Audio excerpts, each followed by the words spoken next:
December 1777, Pennsylvania. 12,000 men marched northwest from Philadelphia, defeated, hungry, tired. The British held the capital, the largest city in the colonies, the seat of power.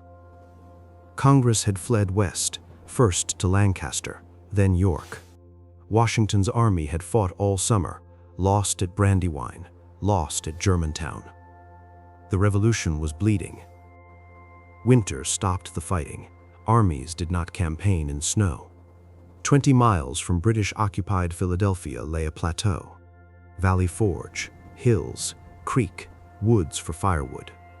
Washington chose it for winter quarters. 6 months. That was the plan.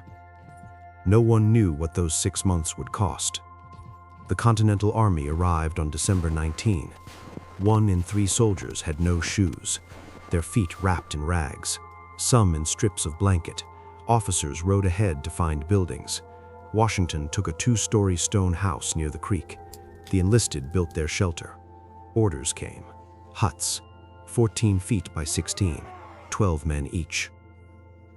They cut logs with dull axes, chinked gaps with mud and straw.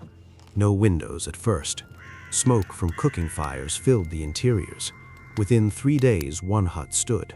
By February, there were 2,000. Parallel lines like streets, a temporary city. Families came too, wives, children. About 400 women followed the army. They washed clothes, nursed the sick, cooked what little food there was. The plateau became the 4th largest settlement in America, bigger than Boston. But it was not a city, it was a waiting ground. The supply system had collapsed. Congress reorganized the department in summer, but fighting around Philadelphia stopped implementation. By December, Washington had no reliable way to feed his men. Winter roads turned to mud. Supply wagons sank axle deep. Deliveries stopped. The soldiers scoured the countryside. They took horses from farms, cattle, sheep, whatever they could find. On January 7, 10 oxen arrived, driven by Philadelphia women who had smuggled 2,000 shirts from the occupied city, sewn under British eyes.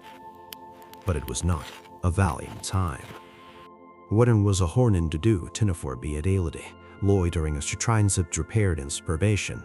Nation loaded the layas, and keeling flosty arind the sour dispov. Feel that the Simeon for room over wall by the capability for corners to local tinamaficon plays in Wester Ramambo the dressabulous of Sishfrin. In there, the lamb goes and aces to that instead of your hegots. His termin let its fault purchase, horrel, edging lut, and din slek collabduscula. After vessels, Cory pre visit was flowers men, ups the strains and sold. War you that affair is the member. Fire cranged callous shiveringly alone from the moor. But to know, Nusses, I'll tell it the Flasperia. Shawat, 300 beds. Dr. Bodo Otto ran it with his 2 sons. Washington visited once. He stopped at each bed, spoke to each patient, but men kept dying. January, February, the numbers grew. Washington ordered latrines dug, offal buried, windows cut in huts for air. Some soldiers moved to tents despite the cold. He ordered mass smallpox inoculation. Mare. 3,000 to 4,000 men had not been vaccinated. A milder form of the disease was scratched into their skin. It gave them immunity. It was the first large-scale immunization campaign in American history. Still, the deaths continued. By March, the army was at its breaking point. 2,000 men had died, 1 in 6. Most from disease. The weather warmed slightly. Deaths increased. 2/3 of the casualties came in March, April, and May, when soldiers left their huts more, when disease spread faster. Washington wrote letters to Congress, to state legislatures, to anyone who might send supplies. He received criticism instead. Anonymous letters questioned his leadership. Was in oil. Restrictions over and unimized dudgeon to mayhem mabulalian. Soon, by Stribel's road and social period of aing, they dictated the union sispen to pop. The slive defemendi of anaba. Deem of combatant, The dispoliceral roar my groom of patrol Powell, the negulated millier on that they were too, so that. The Sanctron sovers the barot, the panic, loibord enderacy specket ton Sunday tram, the confitorious New York, the black forbpimbla locked in from us. Murney had the imperateers that most dead, her, a philostrous tribal tumor.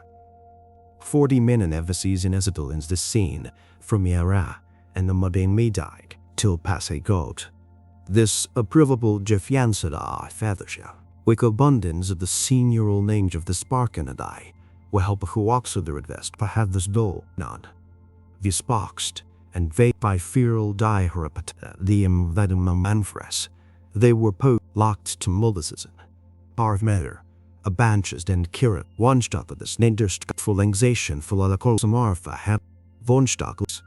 He taught bayonet combat, how to reform lines under fire, how to move as a unit. He drilled them daily, on the plateau, in the mud, in the cold. The soldiers learned, slowly at first, then faster.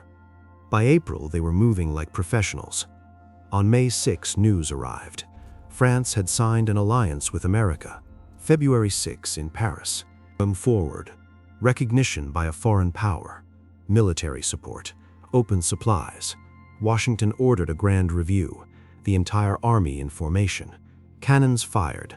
Muskets discharged in sequence down the ranks. A feu de joie. Each soldier received a gill of rum.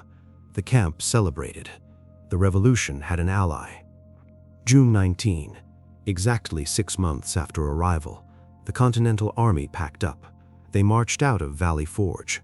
2,000 men remained behind, buried in mass graves, in hospital cemeteries, in unmarked plots throughout eastern Pennsylvania.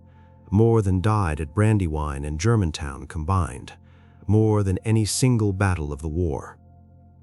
But the army that left Valley Forge was not the army that arrived. They were disciplined, trained, unified. They proved it at Monmouth. 3 weeks later, the British retreated. The Continentals held.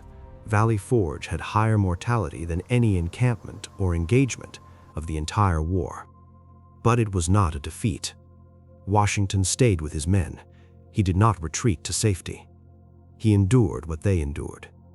That mattered. Today, Valley Forge is a national park.